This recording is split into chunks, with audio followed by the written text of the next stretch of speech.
আসসালামু আলাইকুম everyone, welcome back to my channel Mahima cooking house.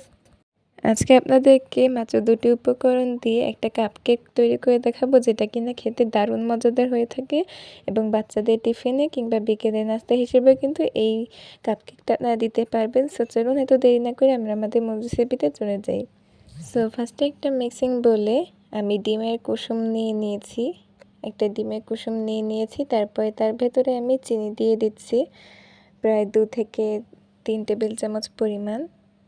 তারপরে চিনির সাথে ডিমের কুসুমটা খুব ভালোভাবে একটা হ্যান্ড উইক্স দিয়ে ভালো করে মিশিয়ে নিতে হবে। আর এমনভাবে এটা মিশিয়ে নিতে হবে যেন ডিমের এই সাদা অংশের সঙ্গে চিনির কোনো দানাই যেন খুঁজে না পাওয়া যায়, এইভাবে করে মিশিয়ে নিতে হবে।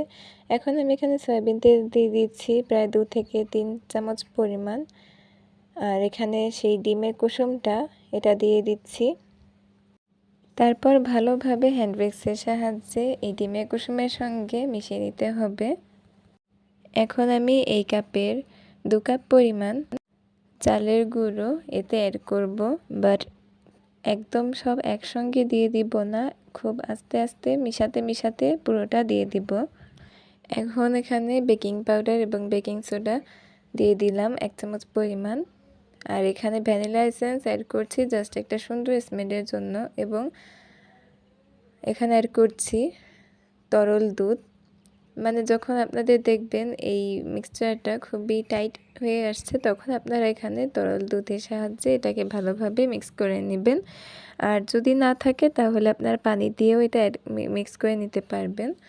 এখন আমি মিডিয়াম শেপের যে কাপ, চায়ের কাপ, আপনারা যে কোনো ধরনের কাপ নিতে পারবেন, কিন্তু অবশ্যই খেয়াল রাখতে হবে যেন কোনো প্লাস্টিকের কাপ না হয়। এর ভেতরে আমি ভালোভাবে তেল ব্রাশ করে নিয়েছি। তারপরে 1 চামচ করে ভেতরে সুন্দরভাবে ভরে দিব এই মিশ্রণটা।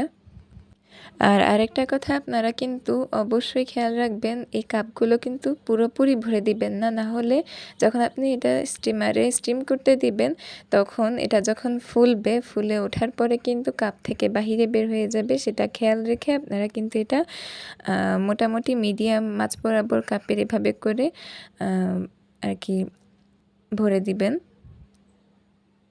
এখন এটা যখন প্রায় হয়ে এসছে তার আগেই আমি ঢাকনাটা খুলে এর উপরে 2টো করে কিশমিশ দিয়েছি, জাস্ট দেখতে সুন্দর লাগবে এর জন্য। আপনারা চাইলে এটা স্কিপ করতেও পারেন। তারপর এটা ঢেকে প্রায় 20 থেকে 30 মিনিটের মতো স্টিম করে নিয়েছি ঢাকনা দিয়ে ঢেকে। তারপরে কিন্তু আমার এই টেক্সচারটা এসেছে। তারপরে আমি এটা স্টিমার থেকে নামিয়ে ঠান্ডা হতে দিয়েছিলাম। তারপরে এটা সাইড থেকে একটু চাকু দিয়ে ছাড়িয়ে নিয়েছি। তারপরে এটা উপর দিকে একটু হালকাভাবে ফেলতেই কিন্তু পড়ে গেছে, দেখতেই পাচ্ছেন। এজন্য আমি ভেতরে তেলটা দিয়েছিলাম, যার কারণে এটা কিন্তু লেগে যায়নি। আর কতটা স্পঞ্জি আর সফট হয়েছে কেকগুলো সেটা কিন্তু আপনারা দেখেই বুঝতে পারছেন।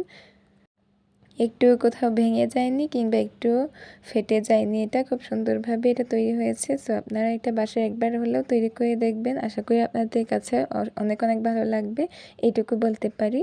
আর ফোম করার যে পদ্ধতিটা, অনেকের বাসায় কিন্তু বিটার নেই, ইলেকট্রিক বিটার নেই, তারা কিন্তু চাইলে আমি যেভাবে আপনাদেরকে ডিমের কুসুম এবং চিনির সঙ্গে হ্যান্ড উইক্স দিয়েই কীভাবে ফোম করেছিলাম সেটা কিন্তু দেখতে পেয়েছেন, ওইভাবে কিন্তু আপনারা ফোম করে নিতে পারবেন। এটাও কিন্তু আমি আপনাদেরকে এই ভিডিওতে শেয়ার করেছি, একটা ভিডিওতে প্রায় 2 থেকে 3 রকমের টিপস শেয়ার করেছি।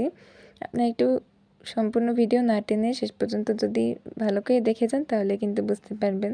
সো এখন আমি আপনাদেরকে এটা কেটে দেখাচ্ছি। দেখতে পেলেন কিন্তু এটা কাটার সাথে সাথে কত সুন্দরভাবে কেটে গেছে। আর এটা কিন্তু খেতে অসম্ভব মজাদার হয়েছে। আপনারা বাসায় এটা তৈরি না করলে কিন্তু একদমই বুঝতে পারবেন না। সো আপনারা যারা এতক্ষণ আমার চ্যানেলের সাথে ছিলেন তাদেরকে অসংখ্য ধন্যবাদ, এবং যারা চ্যানেলটি সাবস্ক্রাইব করেনি তারা অবশ্যই চ্যানেলটি সাবস্ক্রাইব করে পাশে দেখা বেল আইকনটি বাজিয়ে দিবেন। এবং ভিডিওটি যদি আপনাদের কাছে একটুকুও ভালো লেগে থাকে এবং উপকারী লেগে থাকে তাহলে অবশ্যই আপনাদের বন্ধুবান্ধবদের সঙ্গে এই ভিডিওটা বেশি বেশি শেয়ার করবেন। সো সবাই ভালো থাকবেন, সুস্থ থাকবেন। আজকে আমার ভিডিও এই পর্যন্তই ছিল। সবাইকে বিদায় জানিয়ে আজকে আমার ভিডিও এখানেই শেষ করছি। আল্লাহ হাফেজ।